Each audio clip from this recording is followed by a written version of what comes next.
12 మంది విద్యార్థులతో ప్రారంభించిన ఐటీఐలో 1995లో డిప్లొమా కోర్సులు, 1997లో ఇంజనీరింగ్ కోర్సులు ప్రవేశపెట్టాడు. నెమ్మదిగా అది అందరి దృష్టిని ఆకర్షించడం ఆరంభించింది. గిరిజన విద్యార్థులే కాకుండా ప్రతిభగల విద్యార్థులు ఆ సంస్థలో ప్రవేశం పొందడానికి ఉత్సాహం చూపించారు. 2000 సంవత్సరం నాటికి సంస్థ అన్ని హంగులు సమకూర్చుకుంది. ఇక వెనుతిరగలేదు. 2004 నాటికి 7500 మంది విద్యార్థులతో 200 ఎకరాల స్థలంలో కళింగ ఇన్స్టిట్యూట్ ఆఫ్ టెక్నాలజీ అంటే కిట్ గా విస్తరించి డీమ్డ్ యూనివర్సిటీ హోదాను పొంది దేశంలో శరవేగంతో అభివృద్ధి చెందిన సంస్థగా రికార్డు సృష్టించింది.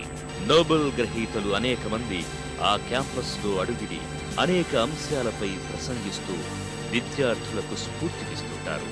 అంతేకాదు, క్యాంపస్ లో విద్యార్థులకు లభించే సౌకర్యాలు అత్యుత్తమ స్థాయిలో ఉంటాయి. ల్యాబ్, లైబ్రరీల్లో ఆధునికతకు పెద్దపీట వేశారు. వైర్లెస్ ఈ క్యాంపస్ కిట్ రూపుదిద్దుకుంది. 1993లో 100 మంది ఆదివాసీ బాలలతో నెలకొల్పిన ట్రైబల్ రెసిడెన్షియల్ స్కూల్ రాష్ట్రంలో ప్రతి జిల్లాలోని నిరుపేద ఆదివాసీ బాలలందరినీ అక్కున చేర్చుకుంటూ ఆసియాలో అతిపెద్ద ఆదివాసీ పాఠశాలగా ఎదిగింది. అలా పెరుగుతున్న ఆదరణను దృష్టిలో ఉంచుకుని సామంత ఆ సంస్థని 2002లో Kalinga institute of social sciences KISS గా మార్చారు. అది ఆదివాసీల పిల్లలకు ఉచితంగా కేజీ నుంచి పీజీ వరకు విద్యనందించడమే కాకుండా సాంకేతికంగా వారిని సుశిక్షితులను చేస్తోంది. ప్రస్తుతం 12,000 మంది గిరిజన విద్యార్థులు విద్యనభ్యసిస్తున్నారు. ఇదో అద్భుతం. మరెక్కడా లేని విధంగా కేవలం గిరిజనులతో కూడిన ఈ విద్యా సంస్థను సామంత పూర్తిస్థాయి విశ్వవిద్యాలయంగా మార్చబోతున్నాడు. ఫలితంగా ప్రపంచంలోనే మొట్టమొదటి గిరిజన విశ్వవిద్యాలయం ఏర్పడబోతోంది.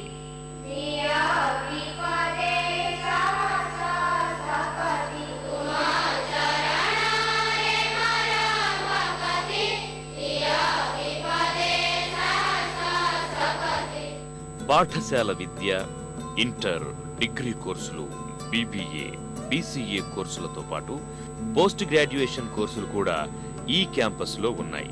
సాధారణ మార్కులతో పాస్ అయ్యే విద్యార్థులు ఐటీఐలో చేరి తమకు అభిరుచి ఉన్న వృత్తి విద్యలో శిక్షణ పొందవచ్చు.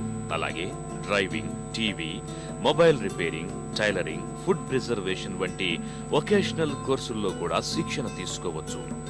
ఉన్నత చదువు పట్ల ఆసక్తి ఉన్న ప్రతిభావంతులు తమకు అభిరుచి ఉన్న కోర్సుల్లో చేరవచ్చు.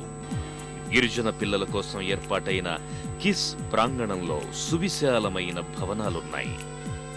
దేశంలో ఇంతమంది గిరిజన పిల్లలు ఒకచోట చదవడం ఓ రికార్డుగా ఇప్పటికే నమోదయ్యింది.